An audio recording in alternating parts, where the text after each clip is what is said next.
O que é que eu espero da vida? A gente pergunta muito isso, mas ele disse que a pergunta não é essa. A pergunta é: o que a vida espera de mim? É o contrário. Então, quem tem um objetivo de vida, como ele diz, terminar de escrever um artigo, um filho que está esperando quando ele retornar, ou a esposa que está esperando, ou um pai e uma mãe idosa que está esperando, esse conseguia energias, porque não eram energias só dele, era algo que ele sentia a mais que necessitava. E nesse caso ele encontrava forças para superar o meio em que vivia. Este livro, este trabalho dele é para nos dizer que em qualquer situação da vida, e a vida nos apresenta lições, que nós precisamos ver o que é que temos que aprender com ela. Então, o que é que a vida está querendo me dizer com isso? A pergunta é diferente. A gente ler esse livro, para mim, foi assim, algo muito importante, porque às vezes a gente diz assim: o que eu quero da vida? Eu quero isso da vida, eu quero isso da vida. E é diferente, você tem que dizer: o que é que a vida está querendo de mim? O que é que a vida está querendo me ensinar com tudo isso? Muda, faça um teste e vocês vão sentir, como eu própria senti fazendo esse teste, que muda. A gente fica com uma força, uma tranquilidade muito maior. E ele vai dizer que em qualquer circunstância, nunca esqueçamos que tudo que nós conquistamos até hoje, ninguém tira de nós. Nós somos herdeiros do nosso passado, das lições que já vivemos. Então, nós temos um tesouro inestimável dentro de nós. E em momentos de dificuldades, passemos em revista os nossos desafios e vejamos o quanto a vida pediu de nós e o que nós respondemos a ela. Ele nos narra uma história de uma mãe muito sofrida, porque ela tinha 2 filhos, um filho deficiente, tetraplégico, e um outro filho que era o seu suporte. E esse filho, considerado normal, vem a falecer. E ela se arrasa, porque ela ficou só, ela e um filho tetraplégico. E ele faz uma experiência com ela e diz: nesse momento, vamos supor que agora você morreu, e faça um inventário de sua vida. E aí ela vai dizer: Deus me deu um filho, o mais velho, que ele veio com uma deficiência física. Se eu tivesse o levado para doação, ele teria morrido. Mas como eu fiquei cuidando dele, ele pôde viver. E ele pôde usufruir de coisas da vida. E nesse momento ele diz que ela começa a chorar compulsivamente, porque ela percebe que a grande missão dela não era o filho, entre aspas, normal que havia falecido. Era aquele filho que necessitava dela para continuar sobrevivendo. Então, muitas vezes, numa situação crítica, é a gente fazer um inventário. Parar e dizer: agora, vamos fazer o inventário da minha história e saber o porquê eu estou aqui. É claro que quem trabalha com esse conceito tem que ser espiritualista.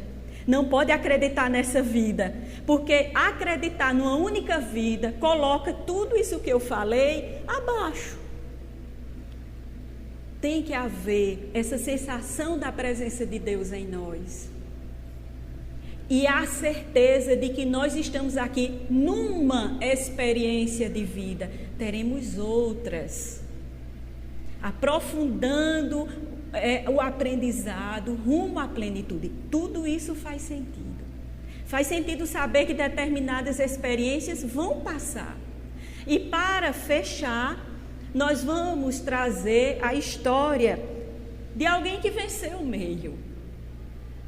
Alguém que venceu o meio que nós próprios espíritas reconhecemos que foi Chico Xavier, órfão, foi morar com uma madrasta que, quando criança, na fase que necessitava de maiores cuidados, era espancado diariamente, de tal forma que desenvolveu uma hérnia pelos maus tratos, não é? Depois vai ser vai ser acolhido por uma madrasta que ele disse que era o anjo bom que sua mãe havia prometido. Era uma criança que, por ter uma mediunidade muito aflorada desde pequeno, era muitas vezes ridicularizado, era chamado por alguns o doidinho, porque ele via, ele ouvia, ele dava recados. Então, era alguém que era para estar lá embaixo, dizer, olha, eu sou doidinho, eu não tive mãe, eu sou órfão, eu sofri, mas foi alguém que venceu esse meio, e talvez alguém que realmente fez a pergunta, o que é que a vida quer de mim? E aí ele dedicou-se ao serviço, conheceu a doutrina espírita, identificou, deixou uma obra em termos de livros, imensurável. O que esses livros nos esclarecem, nos consolam, é imensurável. Mas ele não deixou apenas psicografias, que por si só já era suficiente. A metade já era suficiente. Ele deixou obras, ele incentivou. Algo que eu menciono muitas vezes é que ele dizia, as pessoas chegavam sofrendo, ele dizia, você está necessitando do sorriso do outro, quer dizer, saia da sua dor, faça o que Jesus disse, você é bem-aventurado na sua dor, mas brilha a tua luz, vai buscar o sorriso do outro, proporciona algo para o outro. Nesse estudo de Paulo de Tarso, e eu acho que eu estou devendo ainda uma palestra só sobre Paulo. O que eu acho interessante é que Paulo, quando torna-se cristão, reconhece a mensagem de Jesus, era a que ele buscava, ele passa 3 anos no deserto, depois passa 3 anos em Tarso, trabalhando, porque os cristãos viviam desconfiados dele, tinham medo dele. Aí depois, Barnabé vem chamá-lo para ele ajudá-lo nas novas igrejas que estavam sendo fundadas. Mas quando ele vai, ele não consegue ainda retomar a eloquência que ele tinha. Ele começa a conversar com as pessoas que vinham na tenda que ele fazia. Ele era tecelão, Então vinha um com problema, ele aconselhava à luz da mensagem de Jesus. Vinha outro falar de um desafio, ele aconselhava. Percebam que foi necessário que Paulo se aproximasse das dores, dos desafios. Não adiantava apenas ele ter a letra, o conhecimento, mas ele tinha que ter o sentimento. E foi aí que vai voltando a oratória de Paulo. E ele torna-se um dos maiores pregadores do cristianismo. Retoma, mas aí foi um trabalho, essa luz para brilhar precisava ter o sentimento, de empatia, de compaixão pela dor alheia.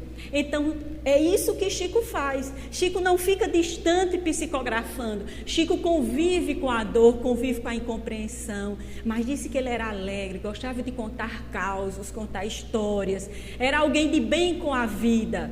E nessa noite, o que deve ficar de nosso chamamento é, independente do que a vida esteja cobrando de nós, brilhemos a nossa luz.